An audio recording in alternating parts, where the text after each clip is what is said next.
Boa noite a todos. Que a paz e a harmonia permaneçam entre nós. Eu vou ler um trechinho aqui para a gente começar. É feita uma pergunta a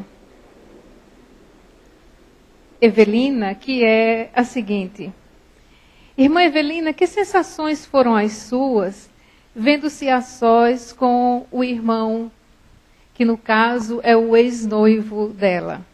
E ela diz o seguinte: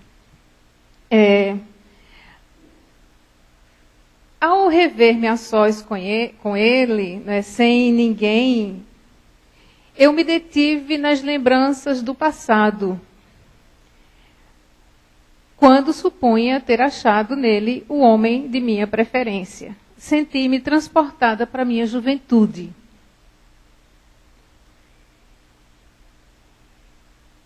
E o instrutor diz: e então, as suas próprias vibrações lhe encorajaram a agressividade afetiva.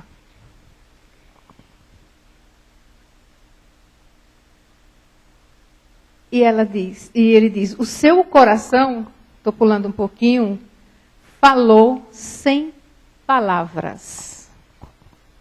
Esse diálogo, veja que é dito, o seu coração falou sem palavras. Esse diálogo que está acontecendo entre dois espíritos, ou seja, entre dois desencarnados. Evelina reencontra, daqui a pouco eu vou mostrar o trecho, o Túlio, que é o seu ex-noivo, e o coração dela, quando ela revê, que era o seu amor da juventude, as suas emoções, ela não fala, mas só as suas emoções o influenciam. Se esses dois espíritos se influenciam, saber que nós, fisicamente, encarnadinhos, influenciamos os outros, isso a gente não tem a menor dúvida, não é? As nossas paixões e os nossos ódio, não, que é uma palavra muito feia, né? Muito pesada. As nossas raivinhas, as nossas encrencas uns com os outros, a gente tem aí constatado, não precisa nem de demonstração, de comprovação, tá aí. Achar que os espíritos nos influenciam, alguns acreditam, alguns têm certeza, outros têm dúvidas. Mas nesse relato, que é o livro que eu trouxe para a gente conversar sobre o tema de hoje, com base nele, que é esse: A Vida Continua. Eu pensei em outros como Libertação, mas aí eu achei que era muito pesado, né? Muita tristeza ali, né? Ou A Vida Continua é bom porque a gente sabe que a vida continua e tem bons momentos de recomeço aqui, de conquistas. Então, para que a gente pense um pouquinho, vamos para o início, em que há aqui uma metáfora. Lembrando da metáfora do chão, aqui. Há uma metáfora que no início há um diálogo entre Evelina e está logo aqui no início, que é a metáfora da encarnação entre ele diz e Ernesto. Eles estão conversando, eles se encontram lá e ele diz o seguinte: a nossa existência é como se fosse uma charrete sendo conduzida. Nós temos o condutor da charrete, que vai, o cavalo, e essa charrete, de tanto ser utilizada, nós sabemos que precisa, assim como os nossos carros, a gente tem que fazer manutenção. Essa charrete quebra, quebram a roda, mas a gente pode retirar a charrete, montar no cavalo e seguir tocando o nosso caminho. Assim somos nós. O nosso corpo físico é a charrete. O carroceiro é o espírito. E o cavalo é o perispírito. A gente deixa a carroça ali, porque ela não tem mais condições de ser utilizada. Mas a gente pode comprar uma nova carroça, comprar como? Com as possibilidades de preparação no plano espiritual para uma nova reencarnação. E começar uma nova vida, começar um novo caminho. Mas o que isso tem a ver com a influência dos espíritos? Porque assim como eu estou com minha nova carroça, já está a gastar, né? Tá sendo, vai ficando mais gasto agora, né? Quinta-feira, né? É aniversariante quinta-feira, então a carroça tem que ir para manutenção. Cada vez que completa um ano, agora é mais fácil, 6 meses, 3 em 3 meses, a gente tem que levar para manutenção, por causa da quilometragem.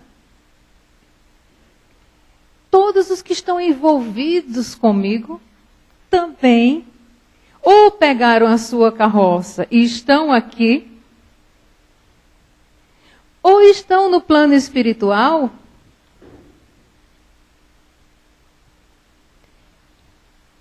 esperando a possibilidade de ter uma carroça, ou não buscando essa carroça porque, infelizmente, não percebem a necessidade ainda, ou não têm uma oportunidade, ou quaisquer que sejam as razões, mas há essa necessidade e eles existem. E como eu estou com o meu coração o influenciando, ou com as minhas ações também influenciando. Nessa conversa, a Evelina diz,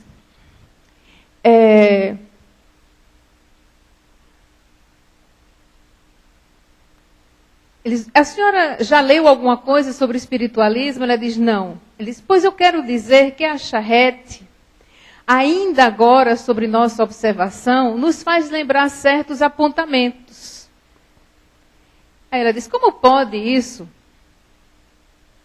Ela não acredita, né? Ele diz, olha, o carro equivale ao corpo físico, o animal pode ser comparado ao corpo espiritual, modelado, sustentado em fenômenos que nos garantem a experiência física.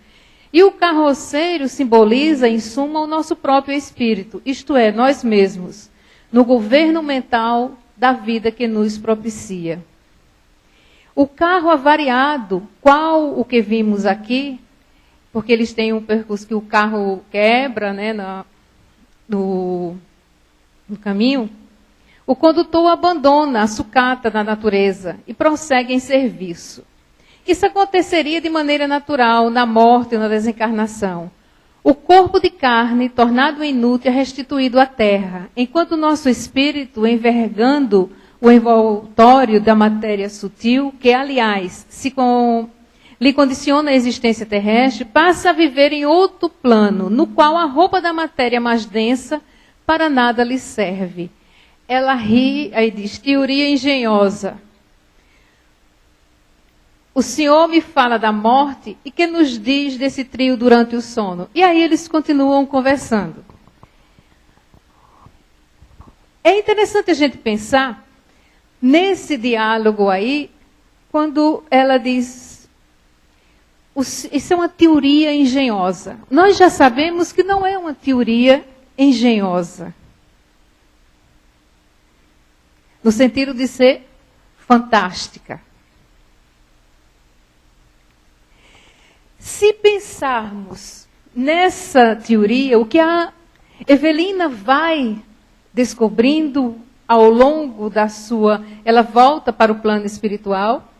Quem não leu, eu sugiro a leitura, ou caso prefira, ou faça os dois. Existe também o filme, E a Vida Continua, que eu acho que vale a pena fazer os dois. Assiste o filme, lê o livro e assiste ao filme. Não é? O que a gente vai observar é aquela moça que teve um aborto no início do seu casamento. Esse aborto foi uma influência do plano espiritual. Mas como uma influência do plano espiritual? Qual seria a função desse aborto em consequência do quê?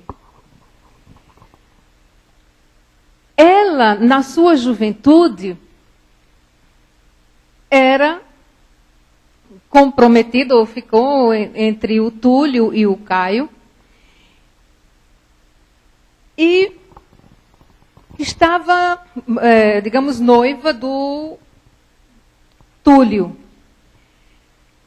E dando, como na minha época, se ia dando bola, né? Dando bola para os dois. Só que o Caio, o Túlio, apareceu no seu apartamento com um tiro na cabeça.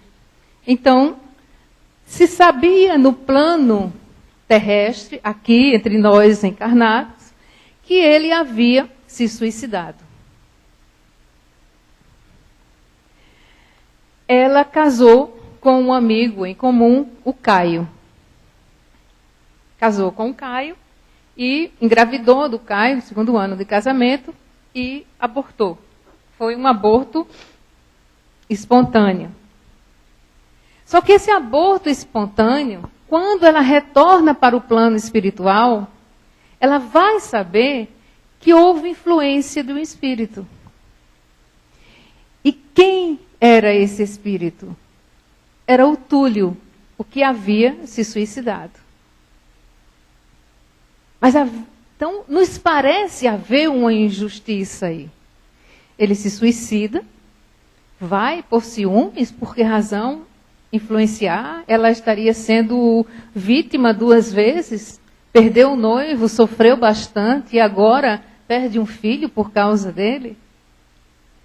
Acontece que ele foi assassinado pelo Caio. E ela só vai saber disso ao reencontrá-lo no plano espiritual. Nesse reencontro, e na descrição que ela tem no capítulo que se chama Evelina Serpa, que é o capítulo 10, em que há uma descrição dela com ela se conhecendo. Então você tem, quando ela diz que, bem resumidamente, confesso que desde o baile de formatura me vi requestada por 2 rapazes ao mesmo tempo, Túlio e Caio. Confesso que muito moça, muito irresponsável ainda, deixei que meu coração balançasse entre os dois, prometendo fidelidade a ambos simultaneamente. Então, vamos observar que pequenas ações que parecem sem grandes consequências em nossas vidas, vão nos comprometendo. Quando admiti minha escolha definitiva na pessoa de Caio, que veio a ser meu esposo, Túlio tentou suicídio e ao vê-lo salvo, pensei no sacrifício a que se dera por minha causa e de novo me inclinei a ele. Quando me dispunha a requisitar de meu noivo a exoneração de qualquer compromisso, Túlio matou-se com um tiro no coração. Depois de terrível ocorrência, casei-me. Caio e eu fomos felizes por alguns meses, quando vimos frustrado o anseio de possuirmos um filhinho. abortei logo ao engravidar. E assim segue, tem mais coisas que vou contar que vocês vão, com certeza, ou já releram, ou leram o livro, ou vão reler, observando esses detalhes, ou assistir ao filme. Acontece que, no reencontro, no plano espiritual, veja que eu não estou trazendo nada para as nossas influências terrestres, por enquanto. Eu estou querendo que a gente pense um pouco nessas influências no plano espiritual. Para que a gente tenha não é consciência, mas que a gente tenha como responsabilidade para conosco e para com o outro, que as nossas influências espirituais, elas ultrapassam a fronteira da existência terrestre. Muitas das vezes nós nos preocupamos com a influência espiritual aqui, com participar ou me preocupar com um processo de um tratamento desobsessivo aqui, enquanto estou encarnada. Mas esse, aspas, tratamento, que na realidade é um processo de burilamento moral, um processo de busca do amor, sempre, ele é de toda a nossa existência. Quando Túlio é resgatado, no processo que a encontra, ela vai e começa a visitá-lo, e ele pede para abraçá-la, deixe-me recostar em seu colo, um momento só. Aí ela sente o calor de seu coração, ele diz, tenho necessidade de você. Qual o sedento quando se aproxima da fonte? Compadeça-se de mim. Então, nesse momento que ela deixa se abraçar por ele, vem à tona nela, ela rememora as sensações de paixão que ela tinha por ele, e nisso ativa nele todas as lembranças de paixão que ele sentia por ela, que foi aquele primeiro diálogo que eu li. E ele fica completamente descontrolado. É necessário haver a interferência de um protetor espiritual, e vem e o afasta, porque ele, emocionalmente, ele não tem equilíbrio, ele precisa ficar em tratamento. E é uma cena bem forte. O que acontece então? Nesse processo, qual é a responsabilidade de Evelina como espírito para com Túlio como espírito? Ela não tem nenhum compromisso como companheira dele, porque não houve o compromisso dela como companheira, um compromisso de companheira sexual aqui na Terra. Não havia esse compromisso. Mas ela tem uma responsabilidade com ele pela lei do amor, pela recuperação do equilíbrio emocional. Por quê? Porque ela foi responsável aqui pelas promessas de fidelidade que ela fez a ele, que ela alimentou nessa paixão aqui. E na hora que ela o reencontrou, ela ela voltou a pensar, quando o instrutor pergunta a ela, quais foram as suas sensações vendo-se a sós com Túlio? Ela diz, eu recordei os meus compromissos, eu recordei as íntimas lembranças que eu tinha do passado, achando que era ele o homem da minha preferência. Mas imediatamente eu recordei os meus compromissos conjugais e me contive. Aí ele diz, fez bem. Ainda assim, o seu coração falou sem palavras, provocando novas consequências de desajuste emocional. que ele foi vítima. Ela diz, meu Deus, eles não se aflinja, somos espíritos endividados perante as leis divinas. Estamos situados na faixa de expressiva transição do amor narcisista para o amor desinteressado. Então, isso é interessante a gente pensar. Nós estamos em uma fase de transição do amor narcisista para o amor desinteressado. Como não estamos numa fase de transição, é importante pensar que nós estamos em movimento.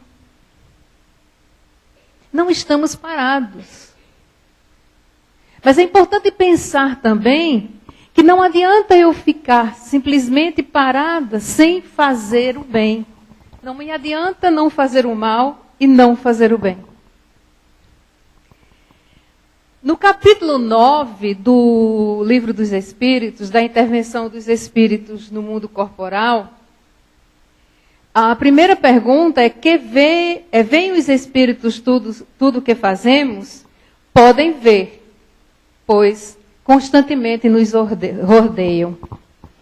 E sabemos que quem nos rodeia, a permanência de quem fica conosco, as nossas companhias, qualquer um pode chegar a nós.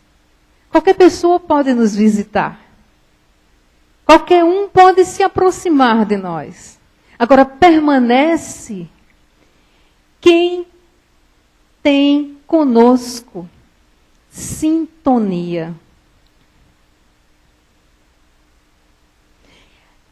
Quem não se sente acolhido por nós, assim como nós não ficamos numa relação, num grupo de amigos, no qual nós não sentimos acolhidos, são os espíritos que nos visitam. Então, aí está a necessidade da escolha. E essa escolha se dá pela sintonia. O que eu escolho para o meu agir vai simplesmente direcionar os espíritos com os quais eu vou conviver. E isto é revelado pelos meus mais secretos pensamentos.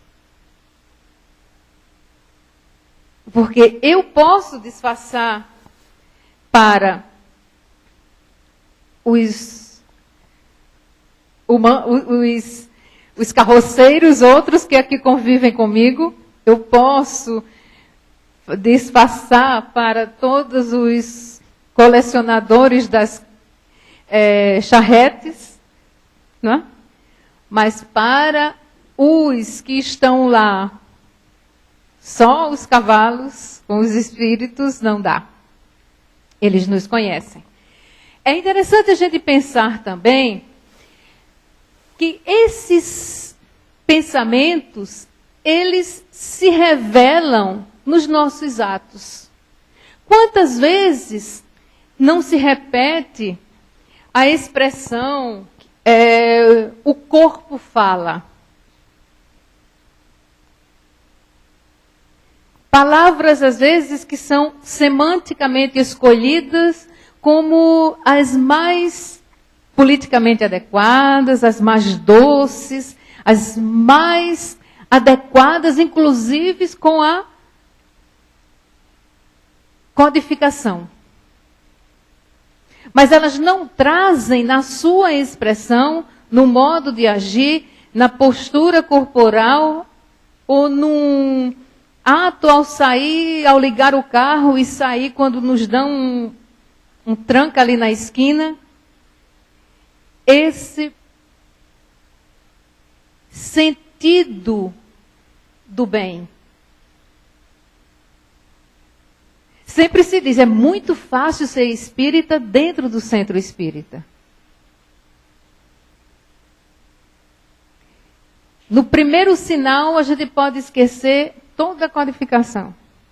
No primeiro sinal, sinal de trânsito, a gente pode esquecer toda a leitura que a gente já fez de André Luiz ou de Emmanuel. Pode esquecer todos os botijões de água frutificada que já tomou. Porque foi embora justamente o quê? Aquele meu ato que revela aquele meu pensamento que é destituído do amor ao próximo. E falando em amor ao próximo, é interessante a gente pensar também nesse processo de interferência e de caridade. Fazei ao outro o que queres, né, que seja feito a ti. E nessa análise aí, eu preciso ter muita clareza de que fazer ao outro o que eu quero que seja feito a mim, eu preciso reler essa estrutura, porque fazer ao outro, mas eu preciso respeitar ao outro. Fazer o que quero que seja feito a mim é me fazer bem, é me fazer feliz, é me fazer agir comigo da forma com que eu me sinta respeitado, que eu me sinta acariciado em todos os seus sublimes sentidos. Eu não é fazer ao outro o que eu quero. E às vezes a gente confunde isso. Eu vou fazer a ele o que eu acho que é o que eu quero que fizesse comigo. Não, eu tenho que saber se é aquilo que ele quer. E é aí onde a gente pode pensar a influência dos espíritos. Como é que eu vou analisar essa influência dos espíritos? Eu estou fazendo isso. É uma influência espiritual? Eu estou terceirizando para os espíritos ou eu estou fazendo porque eu quero fazer?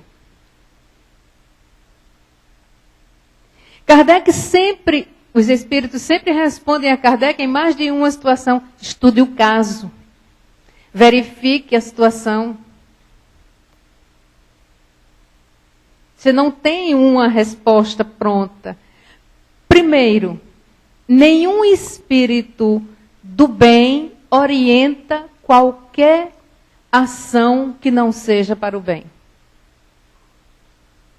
Nenhum espírito bom vai perder tempo com brincadeiras, com pegadinhas, ou com qualquer instrução que não seja para o crescimento do outro.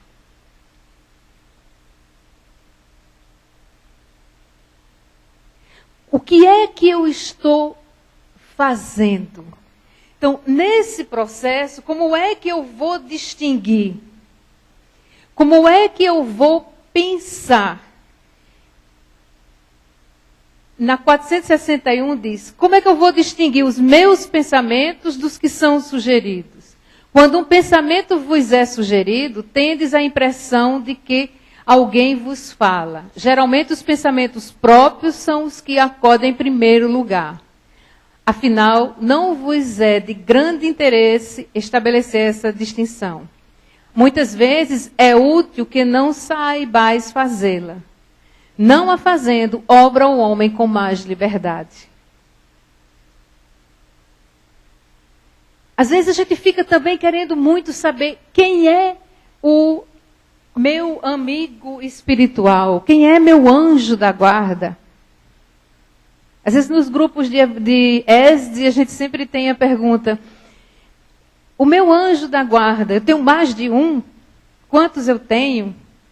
Quem é que está me influenciando? Quem é que me protege as 24 horas por dia ou ele tem folga? Não é? Nós nunca estamos desprotegidos. Quando acontece alguma coisa comigo, onde ele estava? Descansando? Não. Primeiro vamos entender que às vezes a gente não escuta. Ou a gente não quer escutar. Ele para de nos dizer algumas coisas. Há momentos, assim como os pais fazem, dizem, orientam, dizem, não vai dar certo, não faça isso, por isso, por isso, por isso. Mas os filhos, ou os professores também dizem, a orientação, vaça por aqui, por aqui, por aqui, e a gente toma decisões em outro caminho. Os nossos irmãos protetores, que assumem a responsabilidade pela nossa encarnação, há momento que eles não podem fazer mais nada. Eles só ficam olhando, esperando, protegendo, estão ali a postos, mas eles não podem mais pegar na nossa mão e fazer a nossa vida. Afinal de contas, nós temos as nossas responsabilidades, as nossas decisões. Mas nós nunca estamos sozinhos. Senão, nossas ações não teriam mérito nenhum, se sempre fossem eles que faziam. Eles orientam, porque as influências espirituais, elas não são apenas influências negativas. E quantas influências boas nós temos? Certa vez, eu acho que foi aqui mesmo que eu já disse, quando a gente fala em influência espiritual, a gente lembra sempre de processos obsessivos, mas a gente sempre quer um Emmanuel. Todo mundo quer ter um Emmanuel, mas a gente só lembra dos processos obsessivos. E esquece que o que a gente denomina de processos obsessivos são os nossos maiores professores.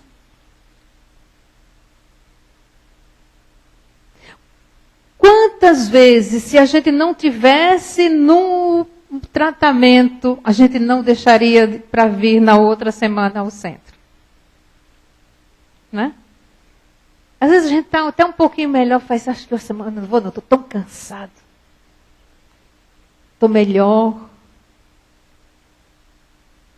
Vou deixar para ir na próxima semana. E com isto, é como um tratamento médico que você começa. Tem que tomar um antibiótico naquela hora marcada. Aí agora eu vou falar mal da minha tia. Tem uma tia que ela toma um remédio, ela tem que tomar um remédio, ela tem Parkinson. Então, Parkinson é uma doença que você tem que tomar o medicamento na hora. Seguir aquele horário. Tia, tomou o remédio. Você não tem que tomar agora às 5 horas. Eu tenho que tomar às 5 horas da tarde, é um horário dela. Ah, eu já tomei. Tomou que hora? Ah, quando eu vim para a casa da tua mãe, às 3 horas. Porque eu não vou andar com caixa de remédio. Então, não muda mais. Ela tem 87 anos. Então, não tem quem faça. Tem um outro que ela tem que tomar, que é às 6 da manhã. Mas ela levanta às 5, como ela tem que ficar 1 hora sem comer, ela toma logo às 5 e não toma mais o das 6. E isso ela descontrola completamente os horários. Se ela tiver um outro remédio para tomar, então ela toma junto, que é para não esquecer, toma todo de uma vez. Então, é difícil fazer com que o medicamento faça efeito. Não é porque ela diz, esse remédio não serve para nada, é mesmo que água que eu estou tomando. Não é o remédio que é mesmo que água. É a forma como ela está administrando o remédio nela. Essa semana ela foi ao médico, chegou no neurologista e disse, pode aumentar a dose desse negócio que o senhor está me dando, que não serve para nada. Aí ele disse, Dona Maria do Carmo, como é que a senhora está tomando o remédio? Do jeito que o senhor manda. Aí você vai dizer que não é? Se eu disser na frente dela, ao médico, que não está tomando, a confusão está feia. Né? Porque ela está tomando do jeito que é para tomar. Assim somos nós, com os nossos anjos de guarda. Às vezes eles prescrevem um remedinho e a gente toma como quer. Às vezes a gente toma a receita certinha. Às vezes a gente toma como tia. Às vezes a gente toma mais ou menos. Mas isso por quê? Porque nós estamos nesta fase de aprendizagem. Mas ainda bem que nós estamos tomando o remédio. Nós já tivemos numa fase que a gente nem a receita pegava. Então nós estamos bem. Eu sempre digo o seguinte,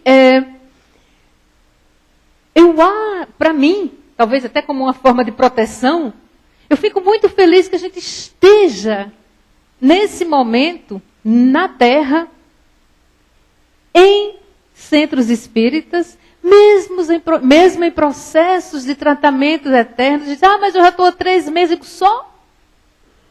Faz 3 meses que eu refaço a consulta. Que maravilha!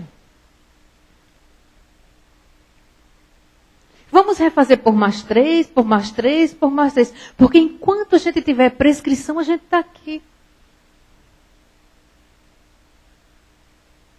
Vamos nos envolver mais. Porque tem uma coisa, eu vou falar até mais baixo, para que não escutem. Os nossos amigos espirituais, aqueles que estão em tratamento conosco, que não querem tomar o remédio como alguns encarnados não querem, eles vêm conosco fazendo o tratamento. Se a gente continua, eles continuam também.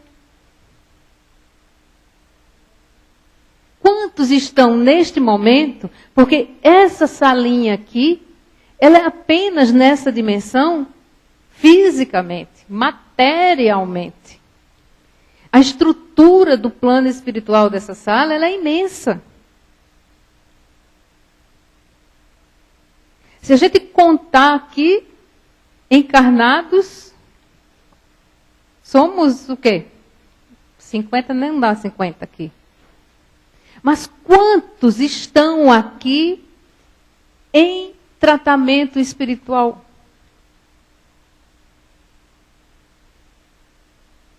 Quais são as camadas? Quantas salas tem de tratamento aqui?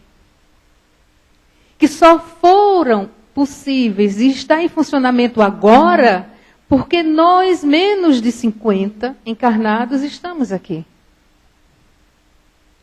Então, quando eu deixo de vir, quando você deixa de vir, são muitos dos enfermos, assim como nós, porque cada um de nós é um enfermo aqui, deixa de receber também a sua dose prescrita na receita. Como o orientador disse a Evelina, seu coração falou sem palavras para o Túlio. Os nossos corações, os nossos corpos falam sem palavras aqui para os nossos amigos espirituais. E quando eu falo nossos amigos espirituais, eu estou envolvendo todos aqueles com os quais nós temos compromisso.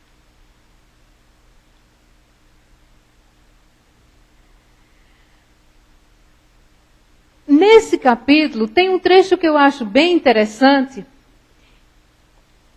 que são, ainda nesse capítulo das afeições, que é a pergunta 484, quando a gente busca saber se os espíritos que nos afeiçoam são as pessoas que gostam da gente. Por exemplo, os espíritos se afeiçoam de preferência a certas pessoas. Por exemplo, espírito X vai se afeiçoar, ou já gostava de mim, vai ter preferência por mim, vai ficar mais ligado a mim. E a resposta é, os bons espíritos simpatizam com os homens de bem ou suscetíveis de se melhorarem. Olha, essa segunda parte da resposta eu achei ótima. Porque se ficar na primeira, já vou me sentindo excluída. Né? Porque quando diz assim, os espíritos simpatizam com os homens de bem. Aí quando a gente pega lá aquela listinha do que é um homem de bem, dá um desespero, não dá? Não dá, para mim nem dá.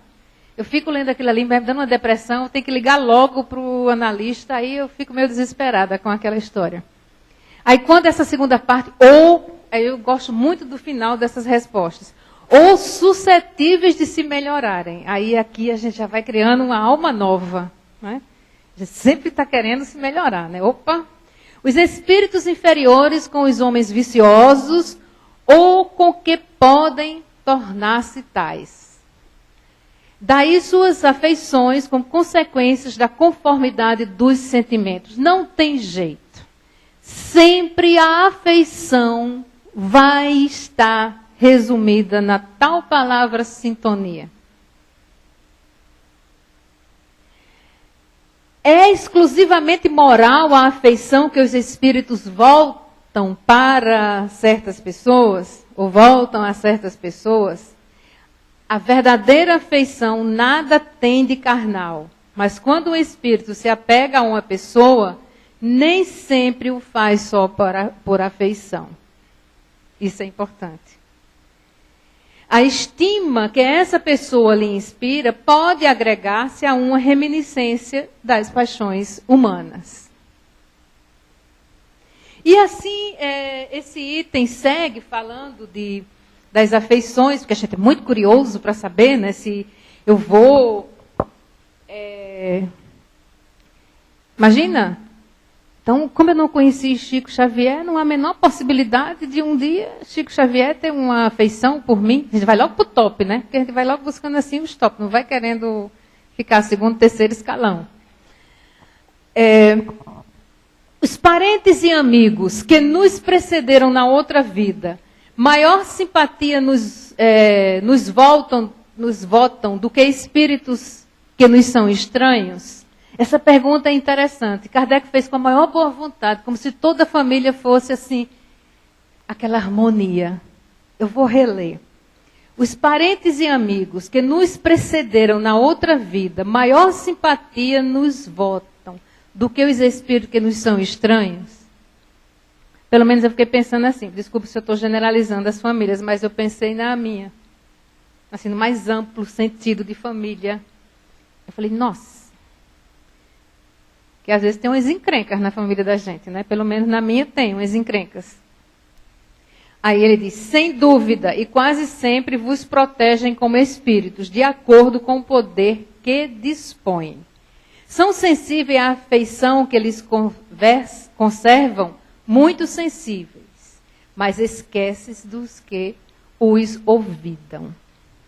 Então, os laços se mantêm, mas é preciso saber que também há as encrencas. Aí vem para os anjos da guarda, que eu já falei um pouco, e essa história do revezamento dos anjos da guarda, que às vezes é uma coisa que a gente procura muito pensar, né? Essa influência deles conosco, se é uma missão obrigatória, como é que é. O nosso espírito protetor, ele está conosco desde o nosso nascimento, ele tomou como missão. Então, isso é fato, fica conosco até a morte e às vezes até vai além do nosso desencarne, ainda permanece conosco. Agora, é claro que ele tem também os momentos dele de atribuições pessoais, dos compromissos dele. Mas isso não significa que a gente fica desassistido. Tem outros de plantão, substituição. A coisa é organizada. Não é aqui que isso fica sem atendimento. Você vai chegar lá no posto, não vai ter um atendimento. Não, tem um que fica substituindo. Um outro aspecto que eu queria chamar a atenção é o seguinte. Quando nós falamos em influência, um aspecto que sempre causa muito interesse é, eu tive um pressentimento. Eu tive um pressentimento. E geralmente a gente dá muito crédito ao pressentimento quando é para coisa ruim, né? Eu tive esse pressentimento, vai acontecer. Pressentimento de que alguém vai morrer. Pressentimento de uma tragédia. Qual é a definição de pressentimento que os espíritos trazem? A pergunta que é feita é se pressentimento é sempre um aviso de um espírito protetor. Eu achei interessante isso, porque vem, às vezes, ou muitas das vezes, na contramão do que o senso comum traz. Que a gente geralmente conversa, quando fala em pressentimento, diz, eu estou com pressentimento, estou com uma coisa ruim. Não é? E o pressentimento estar com uma coisa ruim não seria um protetor que vai te dar uma coisa ruim. Hoje eu acordei com uma coisa ruim, estou com pressentimento, alguma coisa vai acontecer. Aí começa a ligar, oi fulano, está tudo bem aí? Já vai acontecer alguma coisa ruim, estou com pressentimento. Olha, quando eu amanheço assim, com esse negócio aqui, alguma coisa ruim vai acontecer. Primeiro, a resposta que é dada é, aí a gente já vai aliviando. Por isso que é bom a gente lendo e estudando, porque ele diz, olha, pressentimento é o conselho íntimo e oculto de um espírito que vos quer bem. Então, se é um espírito que nos quer bem,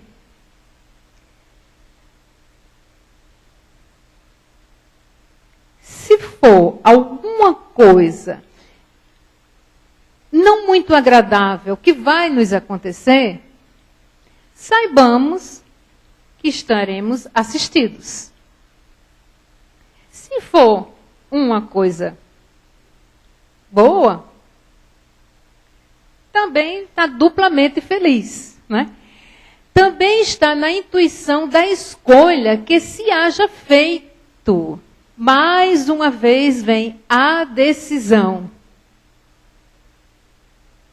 Se eu já fiz uma escolha que foi em decorrência da não observação das orientações que me foram dadas, olha, indo por essa trilha aqui, você vai ter este resultado positivo. Positivo não, com consequências tais e tais e tais mais favoráveis a você. Indo por essa trilha aqui, você terá tais e tais resultados que você vai demorar mais para chegar no aspecto positivo. Porque a gente sempre vai chegar lá. Se vai levar 3, 4, 5 encarnações é o problema. Ou se vai levar só 2. Em decorrência da nossa escolha.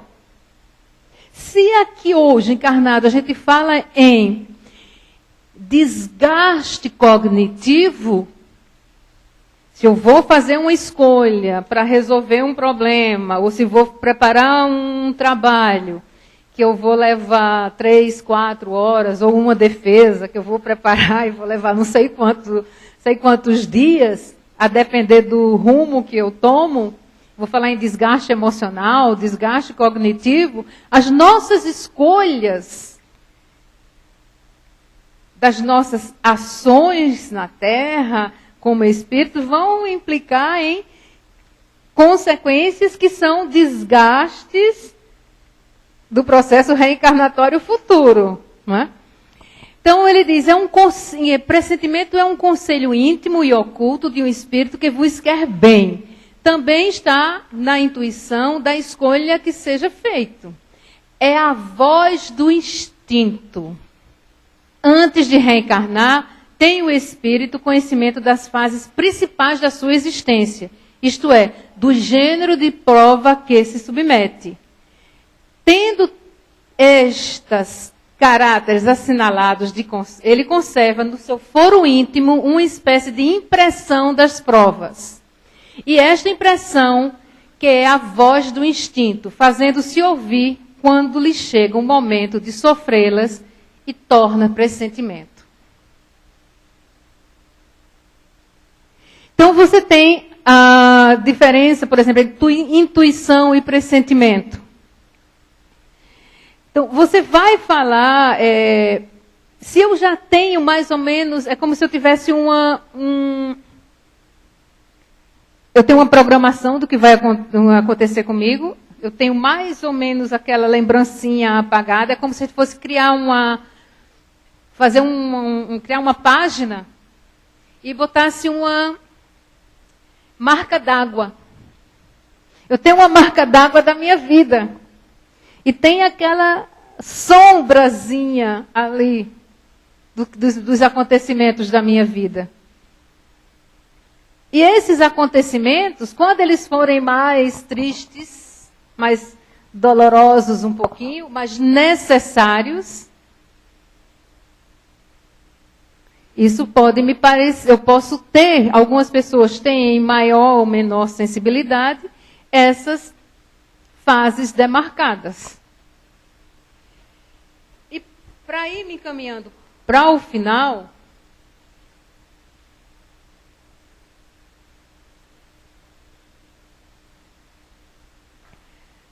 é importante que a gente pense o seguinte: todas as ações dos espíritos não fogem à lei da natureza. Ou seja, todos estão sempre dentro da forma que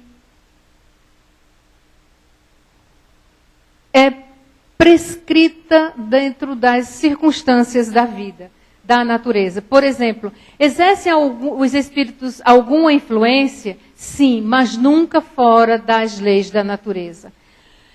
E como nós vamos nos relacionar da melhor forma com essas influências?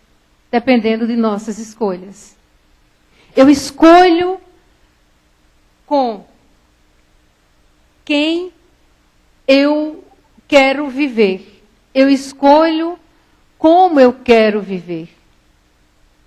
E essa escolha, ela será sempre resultado dessa minha decisão íntima. Porque eu posso fazer uma escolha social, mas a minha decisão íntima, ela está nos meus mais secretos pensamentos.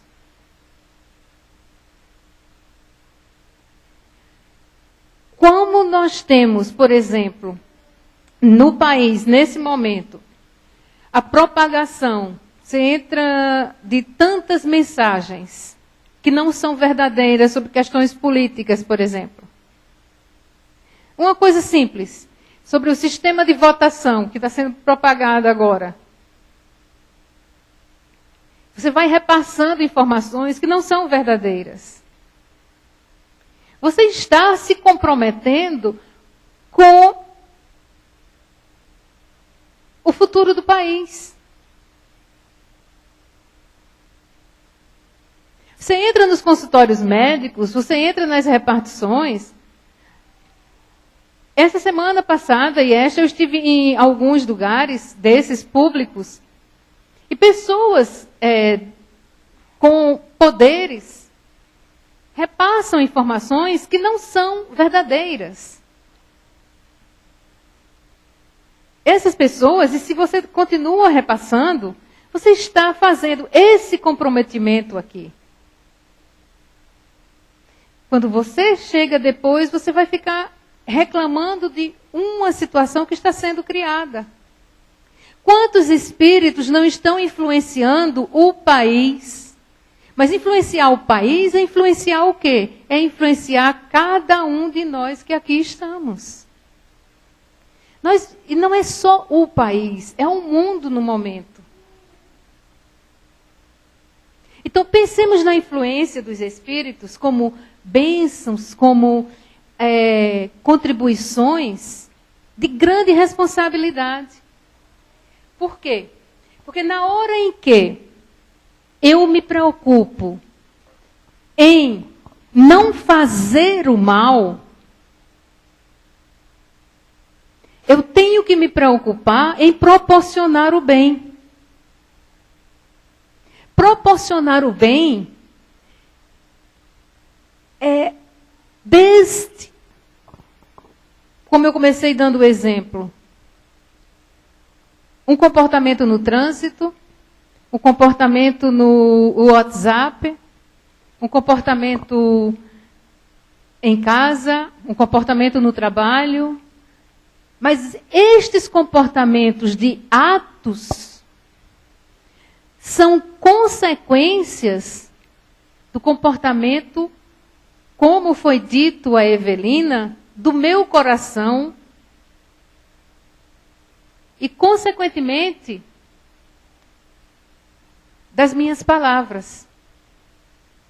Porque eu posso ficar silenciosa, eu posso não falar nada, como foi o caso. Ela não falou quando reencontrou o ex-noivo. Mas ela agiu. Por quê? Porque a força dos pensamentos dela, que foram as forças dos sentimentos, agiram de tal forma que reativaram os mais impulsivos sentimentos dele.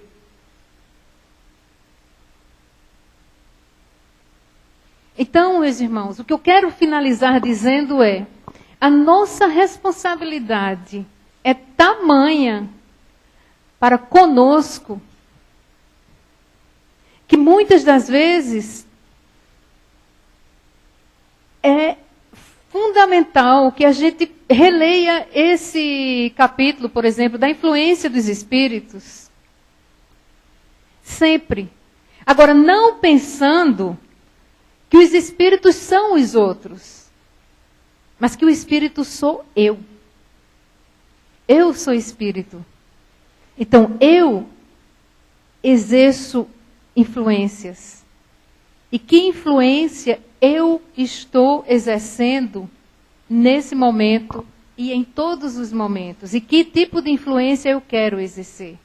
Porque é essa influência que eu exerço que eu quero que o outro exerça para comigo. Porque fazei ao próximo o que eu quero que o próximo faça comigo. Não mais, nem menos. Só o que eu quero receber. E isso é um exercício de aprendizagem. Porque o Cristo só veio ensinar como a gente caminhar. Como a gente caminhar amando e perdoando. Sem limite de perdão e sem limite de amar. E não é fácil, mas é possível. Sem parar, constantemente. Constantemente, Senhor Jesus, é o que nos traz sempre a necessidade de repensarmos o nosso agir, de repensarmos a nossa forma de exatamente pensar. Pensar é manifestar as nossas emoções, os nossos sentimentos, a nossa essência. Obrigado, Senhor, por mais uma vez nos possibilitar momentos de reflexões, momentos de aprendizagem. Obrigado, Senhor, por especificamente me permitir, depois de tantos anos, estar presente aqui neste grupo amigo, num momento em que, mais um ano nessa reencarnação, estou aqui e eu agradeço essa oportunidade. Lubrifiquemos cada um de nós, as nossas carruagens, para que elas possam serem firmes, serem fortes, para que tenhamos força, habilidade e, acima de tudo, consciência no agir. E consciência no agir é ciência da nossa responsabilidade para conosco e para com o outro, neste momento, em nossas vidas e em nosso país. Obrigada, Senhor, que assim seja.